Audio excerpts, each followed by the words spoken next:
This episode of the Lawn Care Business Success Podcast is brought to you by Bluehost. Try the #1 recommended web hosting provider.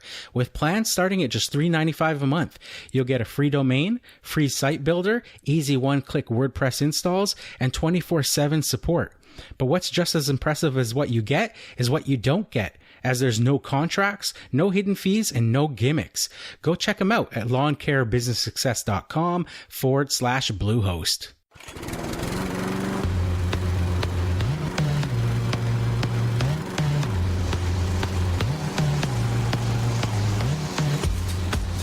You're listening to the Lawn Care Business Success Podcast, the weekly show sharing proven methods and systems in marketing, equipment, and customer service, educational and motivational, to help make your lawn care business an overwhelming success.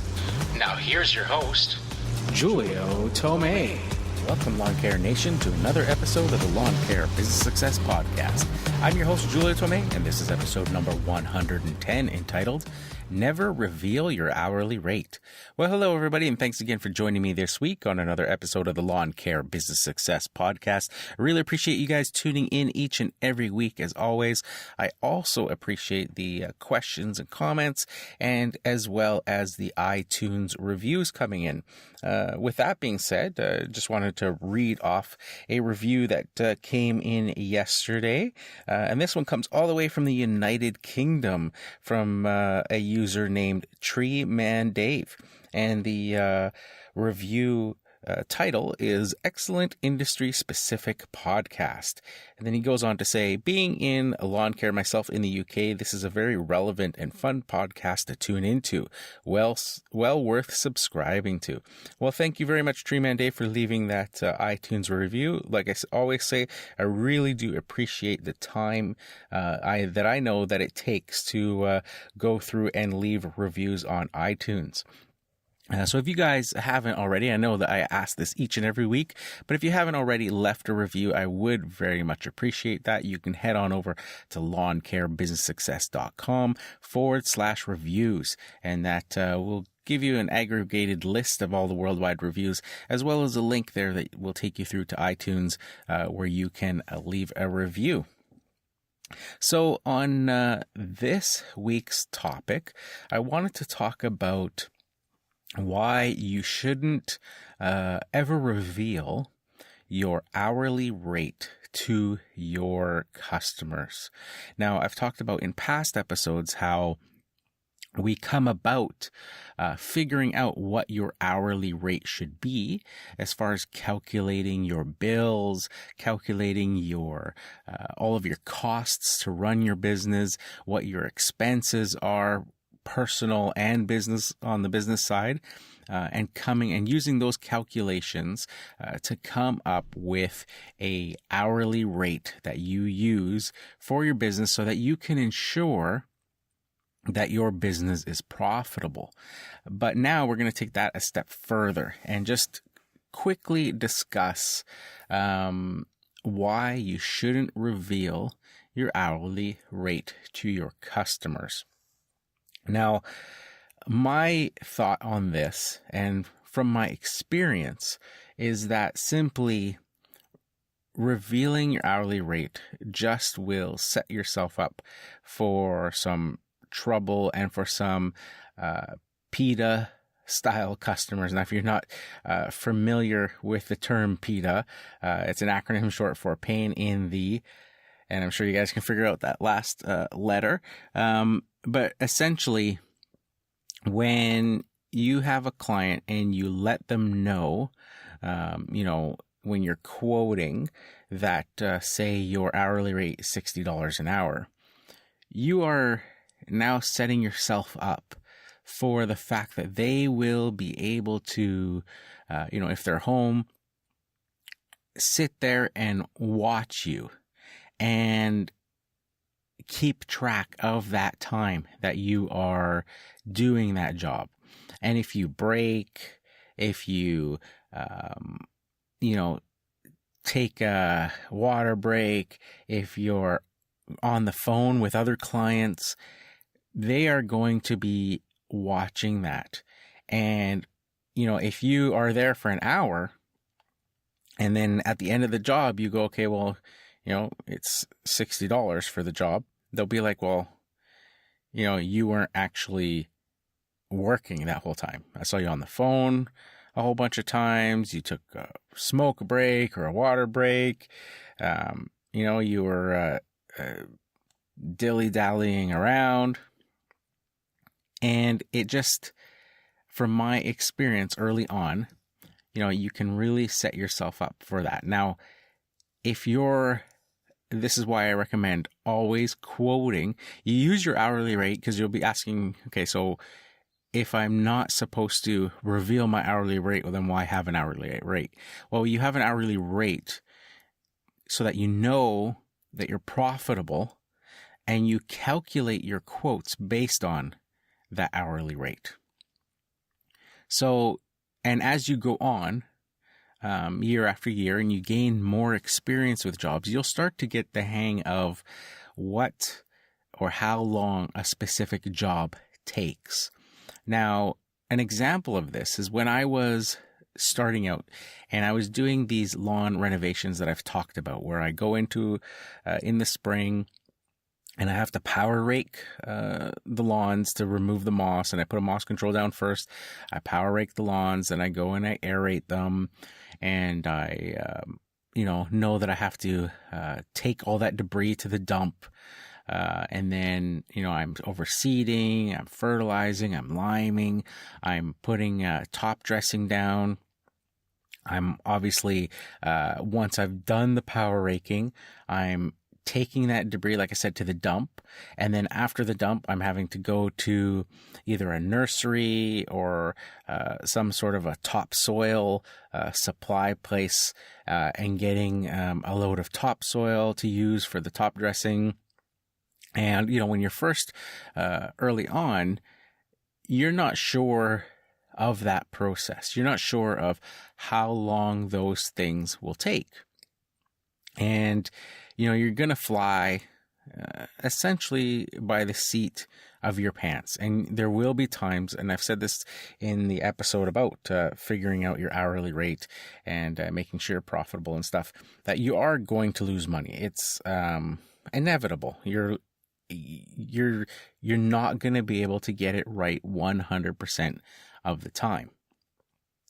The thing to remember, though, is that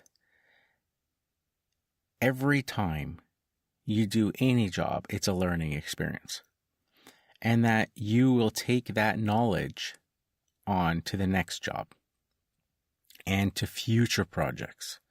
And you'll be able to relate and compare that knowledge to the next job.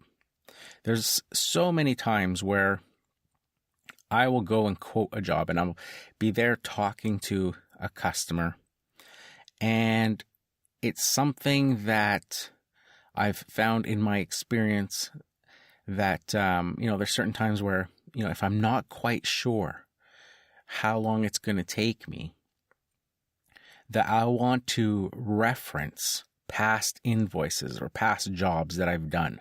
And I'll just tell the customer, I'll ask them for their email address after I've looked at the property, and I'll say, I will email you a quote this evening. I'll just put it all together and email it to you. I'm not going to tell them that I'm going to go and look at my past invoices and see how much they went for and all that sort of stuff. But I'll just tell them that I will, put a quote together for them, because a lot of times they're not expecting the quote right there and then, especially if it's a larger cleanup job or a larger renovation or things like that. They will expect that you will take a bit of time to put that together. So I use that to my advantage, and I just tell them, like I say, that I will put something together for them and email them. So what I will then do is I will go through my records and think back to jobs that were very similar to theirs in the scope of work, in the size of work, and I will think back to those jobs. And because one of the issues with quoting a hourly rate is that, in my eyes, not all work is created equal. this goes to, for example, what I mean by that is if I know that I need to make at least $60 an hour for each hour that I'm actually getting paid for to be able to be profitable in my business, that is sort of the bare minimum. That doesn't mean that I cannot make more than that. That is just sort of the, like I said, that ceiling that I need to get to, that I know that I'm profitable. Anything over that, you're even more profitable. So what I mean by that is if I'm mowing, and I consider mowing to be the easiest of the jobs we do, and not because it's physically easy, because as we all know, mowing a bunch of yards back to back is exhausting by the end of the day. But what I mean is that it's easy in the sense that you have your equipment, you have it on board with you, you have everything you need, and it's easy to go from one house to the next house to the next house and get that stuff done. There's no other planning necessary. You don't need to think about the scope of that job, think about what tools, if you need ladders, if you need extra equipment, what supplies are needed. You don't have to measure areas to figure out how much bark mulch to bring in or topsoil to bring in, or pave stones and all that sort of stuff. It's easy in that sense. But that doesn't, if you were to compare that to another scope of work like snow clearing, I wouldn't suggest doing a job like snow clearing for the same cost or hourly rate that you do for lawn mowing, because I consider it a more specialty service, and also it's more of a time sensitive service. With lawn mowing, you're on your own schedule. You can set your own schedule. Like I say, you've got your tools there all the time. You can easily add an extra job. You can move the schedule around. You can make it fit your needs. But when it comes to a service, like I say, for, say, snow removal, this is now not the case, because snow removal is time sensitive. When the snow is falling, if it's, 10 o'clock in the morning, or if it's 3 o'clock in the morning, you need to go out there and clear that snow. So now you lose that time freedom.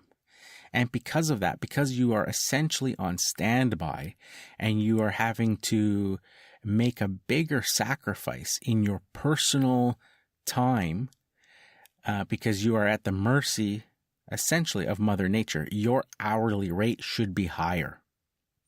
You should also, in the case of, say, snow removal, consider putting in place a retainer fee. So this is a fee that, if a strip mall or something like that wants you to clear their snow, and they want you to commit to them that you will be there and clear that snow when the snow falls, that they should essentially be paying you a sum of money before the snow even starts falling to retain your services, so that you are basically holding that spot, guaranteeing that spot for them. Because in the wintertime, snow removal, it can be very sort of supply and demand based, especially if you get into areas where they may not be expecting the snow. This was the case this past season here on the West Coast, where I've talked about before, we don't normally get a lot of snow. And this year we did. We got hammered, and it was just insane. And there were businesses that hadn't prepared for that because they've never really had to prepare for that. And they were scrambling, looking for places to clear, or companies to come and clear their parking lots, because now they were losing productivity, whether it was a public sort of store or a warehouse. it was basically eating away at their profit when it snowed, because they hadn't prepared to have that snow cleared. And now, it was hindering their operations, which was costing their bottom line. So you wouldn't go in there when somebody is, looking, and you've been working all night long clearing snow, and, some company is looking for somebody to clear their parking lot or something, and go in and do it for the same $60 an hour that you would your regular lawn mowing. Because like I say, there is a lot more involved in that. The other thing to consider is that with lawn mowing, like I say, you have your equipment, it's loaded and all that, and there's, wear and tear on your mowers and stuff, and you have that sort of calculated over time. You know what your maintenance costs are going to cost over the years, and like I say, that's how we come up with that sort of hourly rate. But when you're doing something with that you may not be familiar with as well, and again, I'll use that snow clearing example, it's a whole, set of new maintenance costs and things like that you may not be prepared for.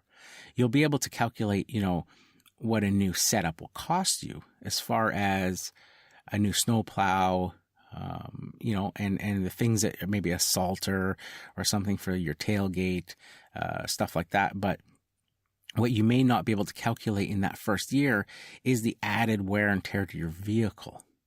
Now, I know, I don't personally do a lot of snow, but I've seen the guys that do, and I know guys that do, and there's things that you would have never have thought of. Like I know one guy whose rear bumper got completely rusted, like completely through. There was nothing left of this rear bumper from all of the salt, and the back tires of the truck, constantly kicking up snow that had been and road salt and stuff into that back bumper area, and it was eating away the bumper. And also shocks and struts and all that sort of stuff, suspension, steering components, a lot of wear and tear goes on when you're doing that. And it'll take a little bit longer to figure out. You might need a season in to see what, how much faster things are wearing out on your vehicle when you're doing a specific job like that. So you don't want to be quoting and having sort of a blanket hourly rate. So like I say, you want to figure out your hourly rate for making sure you're profitable. But that is, like I said, just a minimum sort of threshold that you need to achieve. It's not that is the number that's set in stone. You want to be able to do work that is more money than that. So I'm just going to break for the podcast announcements, and then I'm going to get into it a little bit more and give you guys some other examples. All right, so stay tuned. Hey guys, if you have any questions or comments about the show, I'd love to hear from you. You can head on over to lawncarebusinesssuccess.com/contact. And while you're there, why not join my mailing list and get access to a free PDF document of a landscape maintenance contract you can feel free to copy and use in your own business. For you Instagram users out there, be sure to follow me at Lawn Care Business Success. And if you haven't checked out my videos yet, well, what are you waiting for? Be sure to subscribe to the Lawn Care Business Success YouTube channel. Now, I know you guys love listening to audio while you work as much as I do, so I've partnered up with Audible to offer you guys a free 30-day trial and one free audiobook of your choice. There's no long-term commitments, and you can cancel anytime. And get this, even if you cancel during the trial period, you get to keep your free audiobook. It's a great way to try the service and see if Audible is right for you. So why not give it a try? Head on over to lawncarebusinesssuccess.com/audible. Now back to the show. Okay, so before the break, I was talking there about the hourly rate and giving you guys some more examples of what I mean about sort of having that minimum threshold, but being able to make more. So when you're quoting, your job. So when I'm going to a job and I'm looking, say, at a new lawn to mow, I will use that hourly rate in my head, but I'm never revealing to the client that that's what I'm basing their job on. And I'm using my past experiences with similar jobs. Now, lawn mowing will be the easiest because it's what I do the most often. And I'll be able to, look at a job. In the beginning, when I was first starting out, I was trying to figure out, how many square feet a certain lawn was and all that. And even then, it was just, there was too many variables. You couldn't go just by size of lawn because every lawn was completely different. And I've talked about this in my episode early on. I can't remember it off the top of my head what number episode it was, but it was, I think my formula for quoting or tips for quoting residential lawns. And I talked about how every single lawn is different.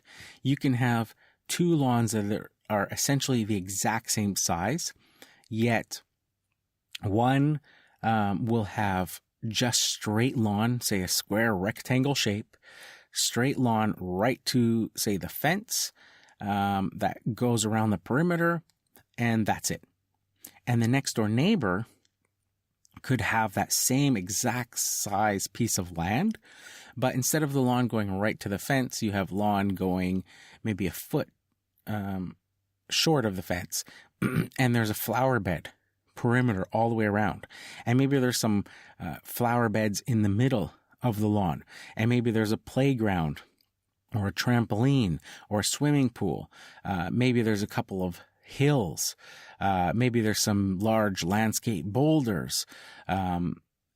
And all these variables will change the amount of time it takes, because with that first lawn, you'd be able to go along and just trim along the fence and, get it done.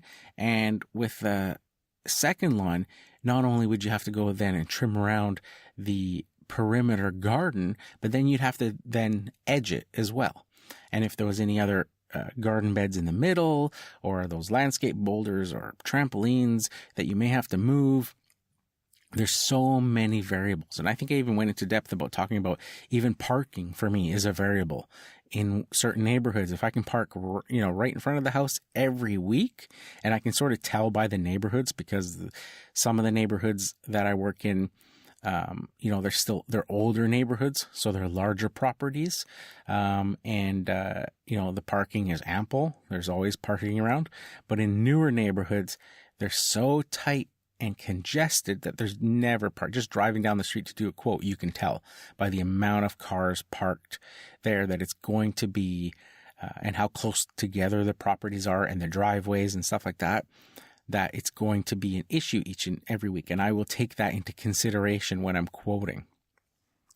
So you're using, that experience and applying it to the hourly rate. You have that hourly rate set. So for me, in my business, it's $60 an hour, basically $1 per minute, that I figured out is what I need to be profitable in my business if I'm doing strictly the mowing jobs. Now, I base it all on the mowing jobs because that is essentially what, the majority of the main service of my business.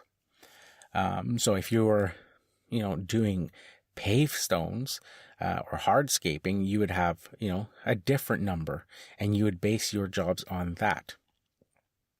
But essentially, like I say, it's using that as my sort of baseline. Now, when I get into jobs that I'm unfamiliar with, so just to take a step back, it's easier for me, in this specific example, to say, for a lawn mowing job, a new customer calls, I go to that lawn, I go to look at it, and I can tell based on my past jobs and past lawn mowing, how long that lawn is going to take me by looking at those flower beds, looking at the parking lot, everything that I just talked about. And I can use that hourly rate that I know that I need to be profitable to figure out what it will cost me to do that specific job and be profitable. Will it take me an hour? Will it take me a half an hour? From mowing for 12 years, I can look at a job now. I don't have to worry about the size, the specific, right down to measuring how much turf I'm cutting. But I can look at it and know in my head how long that's going to take me and base my price on that. When I'm doing something I'm less familiar with or that I don't do as often, and I'll use the example of hedge trimming. It would be easy to say that, I'll just quote them my $60 an hour to do hedge trimming. And that's all fine and dandy. And you may, consider doing this right in the beginning to protect yourself from losing money. But you're also cutting yourself off from larger profits. Because, if you go and do a hedge, it may not be as bad as you think it's going to be. And you may be able to finish that job a lot faster than you were expecting. And by, saying it's going to be $60 an hour, if you pull up to somebody's hedge and, it may look like a big hedge, but you get there and you start working on it. And the next thing you know, you've done that hedge in 20 minutes. That it wasn't that bad. You're just trimming some new growth off the top and all that. But you quoted them $60 an hour.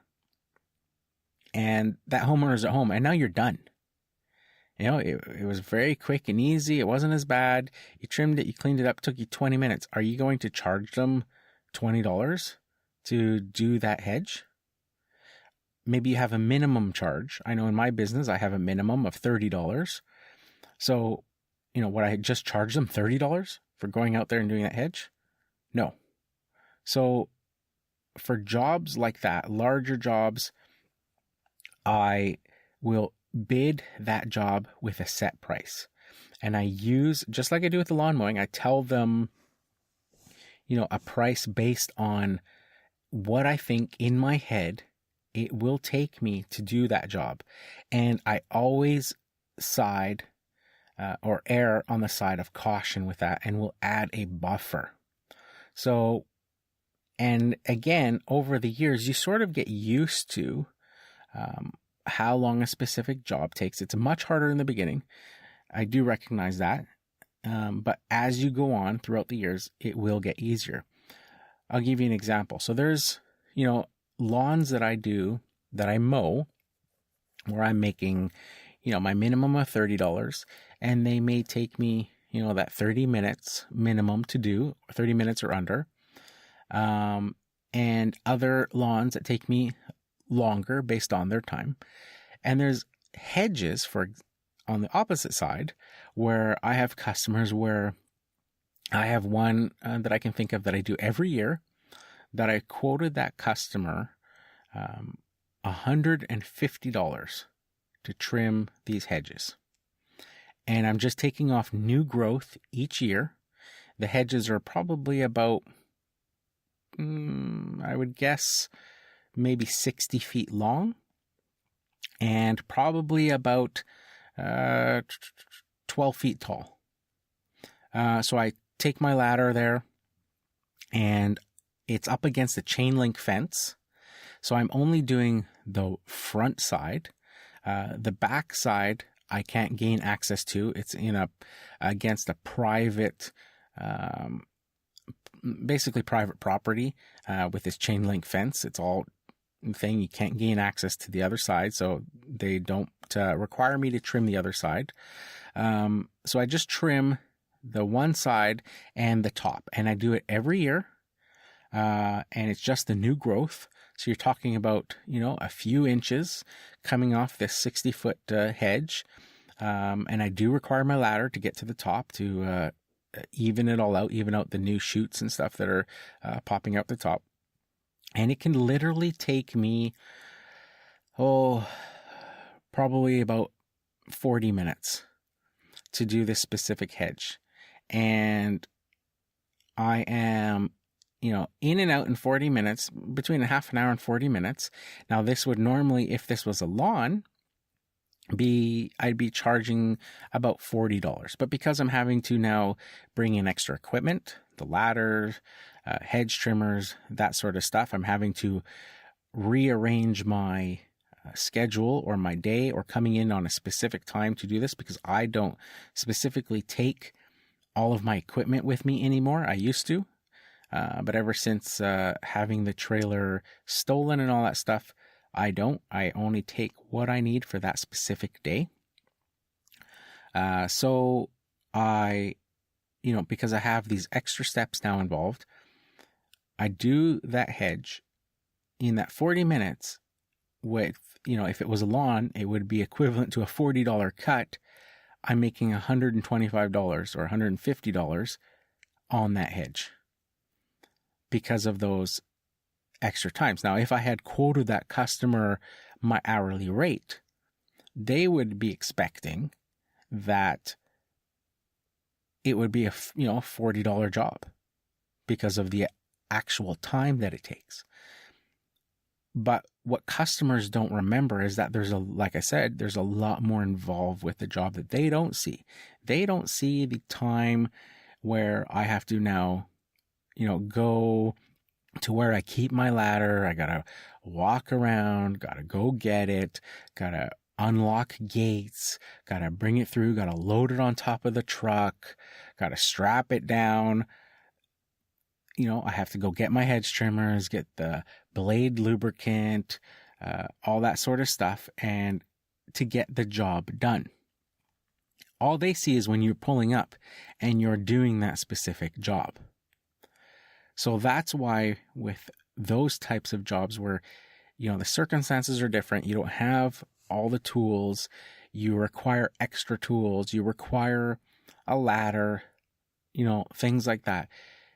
Quoting, you want to quote a set rate. So when you're looking at those jobs, use that hourly rate, that $60 an hour, and, that's your baseline. But I would also have a higher price, a higher hourly rate, or a premium, you could say, on jobs that you require that extra equipment. So, for me, if I'm doing anything with a ladder, any sort of ladder work, then I bump it up to, say, in my head, $100 an hour or $150 an hour. Depends on the job and how high I'm going and that sort of stuff. And like I say, what other extra equipment I'm taking.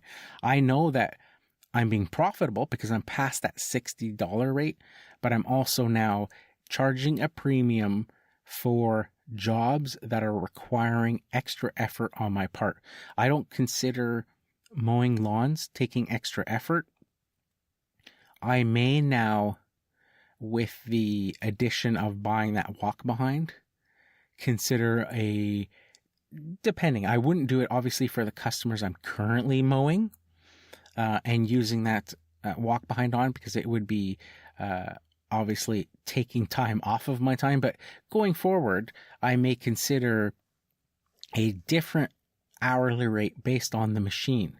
And if if it's a bigger property and requires a larger machine, a larger, more expensive machine, then, that may be a good basis to have a higher hourly rate, because then that would start to justify, if you could build customers in that range with a higher hourly rate, that would start to justify the purchase of a brand new stand-on mower or something like that, because now you would have these higher paid jobs to make up for that difference, or the difference in the purchase price of those machines. I've talked about how, when I had the walker, it was sitting on my trailer for 90% of the time, and the $1,000 Honda was making all of the income, and I was billing those both out at the same price. What I should have been doing was billing out the walker at a higher price, because it's a more expensive machine and it leaves a better cut and it vacuums the lawn, and using all that stuff to my advantage and billing it out, at a much based on a much higher hourly rate to, make it, even though it's sitting on the trailer for more time, the time that it is working, it's making more profit than the push mower does. So hopefully you guys sort of I know I'm jumping around here, but hopefully you guys are keeping track of or following along there.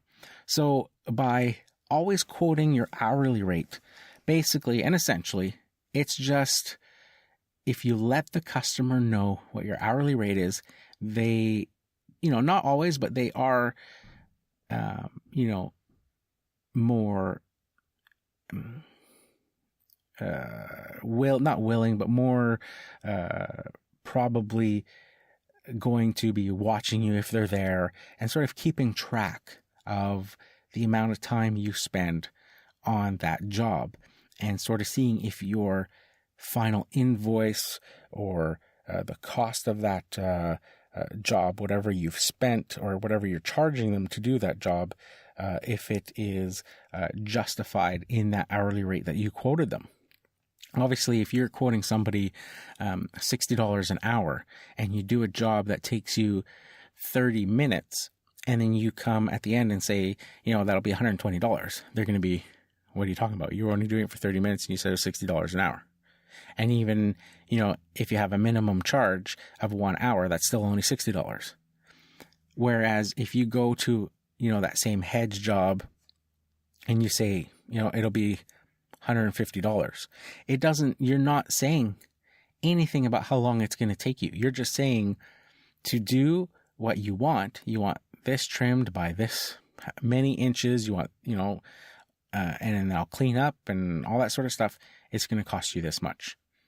And once they agree to that, it doesn't matter whether it takes you 5 minutes to do it. You're still making that full $150. So for any larger jobs, and like I said, I know it's when you're starting out that it's so much harder to think about this and to, it's the tendency is to want to tell the customer an hourly rate and just say, I will charge you my hourly rate $60 an hour. So for however, I just bill you for, however long it takes me. But you have to be willing to take that risk at first in the beginning.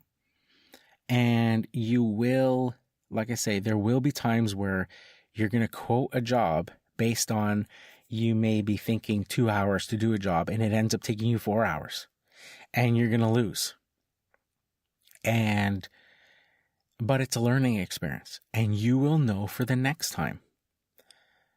But if you quote them your hourly rate, you will then be stuck as long as that person is a customer in expecting that this is your hourly rate. And even, from year to year, it may be acceptable for you to raise your hourly rate, but it still won't meet that discrepancy of being able to charge what you could for those particular types of jobs. So, like what I mean here is if you were doing that hedge for $30 because it took you 30 minutes and, say you raised your hourly rate and that was based on a $60 hourly rate that you had told the customer. And now you're looking at it going, man, like it's only $30 to do this hedge. And everybody across town is charging, say $150 or $200 to do similar hedges. Because you've based it on the hourly rate, that customer calls you the next year, you're not going to be able to say it's going to cost you $150 to do this hedge. Because the customer will be like, well, it only took you half an hour last year. And you said your rate is $100 or $60 an hour. And even if you go to a customer and go, okay, now I've raised my hourly rate. It's gone up. I wasn't making money, wasn't profitable, whatever. Even if you lay it all on the line and say, now my hourly rate is $120 an hour. First of all, they may think you're nuts. But even if they accept that, that still only would put you at $60 for that job that takes you 30 minutes. And you're still leaving money on the table. Whereas if you were to just quote a specific rate, and like I say, you err on the side of caution, you add a buffer there, and you go from that point on. This is the case with that hedge that I told you guys about that I do every year. That first year, I had no idea how long this was going to take me. So I went on the side of caution and I quoted them $150, and they were fine with that. And I did the hedge and found that, wow, this actually doesn't take me that long. And then the next year, they called me back and asked me to do the hedge again. And they asked me how much it was going to be. And I said, well, just whatever I charged you last year is what I said. And they said, okay, that's fine. Come whenever you want. Well, the difference was now this year, it wasn't growing as much as it had the last year, but they were still paying me the same amount. And this has gone on now for 8 or 9 years. Every year I go and do this specific hedge. And this isn't the only example. It's one of many. It's the same sort of thing. They get into a pattern, they get comfortable with you, they like your work, and now they're set in that pattern of that price, and they're comfortable with that price. So I just keep charging them that price each and every year to do that same job. And each and every year, it's the same story because it's only been 1 year since it was done, and there's only a certain amount of growth on that hedge, and it only takes me that certain amount of time. Yet if I was charging or had told them my hourly rate, I would literally only be making or being able to charge them $30, $40, $50 maybe at the most based on an hourly rate. But by not telling them that hourly rate and just telling them a set price, you have the potential there to make a lot more profit. Sometimes, double or triple your hourly rate. I've noticed a lot of guys on YouTube talking about the same sort of thing. Keith Kalfas is one that comes to mind, and I've seen him give this exact same advice time and time again as well, that you want to give a set price on your jobs and be prepared in the beginning to, like I say, lose a bit of money as you're learning. But once you get the hang of it, it's so much better with so much more potential to have much higher profits this way than going by an hourly rate with a lot less of that PITA factor that I talked about, because the customer is then not going to be watching your every move and, how much time it takes you and keeping track of every break you take or every time a customer calls and you're on the phone because you haven't quoted them. It takes that connection away from that you're being billed directly for your time and that they're paying for the time, like, almost like the meter on a taxi cab or something like that, right? That it takes that away from there, that all they're paying for is the finished product. And that's what you want. You want people to pay for that finished product. The same for me it's the same thing over and over and over again with power raking. For me, power raking is a lot of work. It's very, strenuous on your body. The amount of vibration and stuff that comes through that machine when it's hitting large patches of moss and stuff. I'm not sure, depending on where you guys live, if you've experienced that or not. But with me, like, I can be doing power raking and I get pins and needles up my arms from the machine. It's just a lot more work. And then obviously shoveling soil and raking it out and all that sort of stuff, then having to go to the dump and all those sorts of things. And if I was charging an hourly rate, there's no way. I see companies that do power rake after power rake after power rake, and I see their advertised prices of, like $120 to power rake a lawn. And I'm like, that's just insane. $120 to do a lawn, to take out that moss, to mess around with all that. It's just not worth it. And you end up essentially I wouldn't say killing yourself, but that's the term that people would use. You end up killing yourself getting these lawns done because you have to do so many more of them to, make a good living.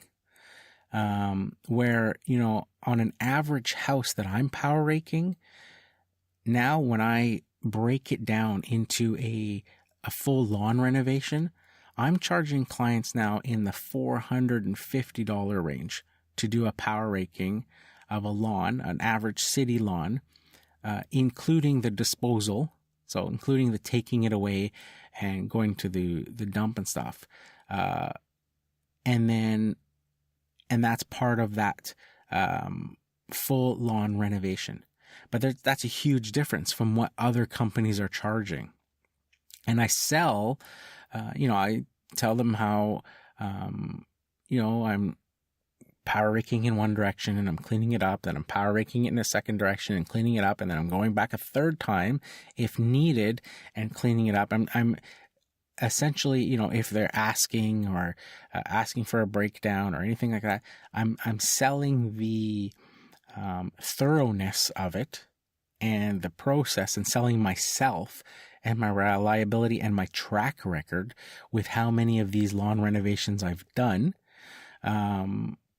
But I'm having to do less of them than I even had to do when I was starting. When I was starting and charging those, $100 to do a power raking and stuff like that, and having to knock out so many of them to make a good living during the spring, versus now where I can do less of them as I get older, but I'm making a much higher profit on each one. And it just makes it so much easier on myself, on the wear and tear on my body, and the machines. The machines are not nearly working as hard as they were because they're not doing as many, and they're making way more profit per machine for that by quoting that set price, not quoting an hourly price to do the job. So just wanted to cover that topic, give you guys something to think about. I know it's difficult when you guys are starting out, but hopefully that sort of gives you an idea of how I do it and how a lot of other people do it, and how you can stay on the, more profitable side of the business by ensuring that you always quote set prices in the jobs and not giving the customer your hourly rate, by keeping that to yourself and only quoting a set price for each job. So that's it for this week. Here's to wishing you guys all overwhelming success and freedom in your lawn care business. Bye for now.